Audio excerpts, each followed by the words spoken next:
কিয়ামতের মাঠে হিসাব নিকাশ শুরু হবে। আমার রব বলেছে, গোলাম তুমি এই কাজটা করলে কেন, করলে কেন, করলে কেন?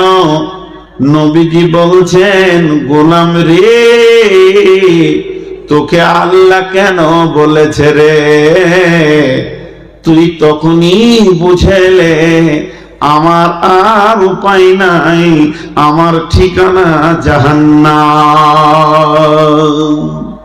ফার্সিতে একটা কবিতা পড়েছিলাম, কারিমা বিবক্ষা এবার হালিমা কি হাস্তা নাসিরে কমন্দে হাওয়া নদারি মে গায়রাজ তুফারি আদেরাস তুই আসিয়ারা খতা বাক্স বাক্স নিঘাদা রেমা আজ জিরা হে খাতা খাতাদার গুজারো সওয়াবম নমা আল্লাহুম্মা হাসিবনি হিসাবান ইয়াসীরা।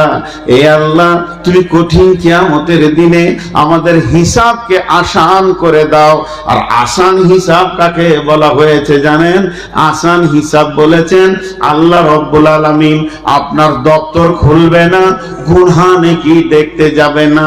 আপনার যদি আল্লাহ জান্নাত দেওয়ার ইচ্ছা করে তো গুনাহ আর নেকি দেখতে যাবে না, বলবে গোলাম রে এই গুনাহ তুমি করেছো কি? গোলাম চারিদিকে তাকিয়ে দেখবে কেউ নাই, আমি একা রব, জি আল্লাহ আমার দ্বারা হয়ে গেছে।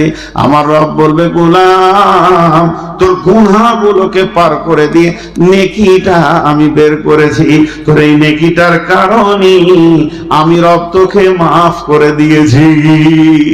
তাকে হাসরের ময়দানে দাঁড়াতে হবে না, বেশি সময় লাগবে না।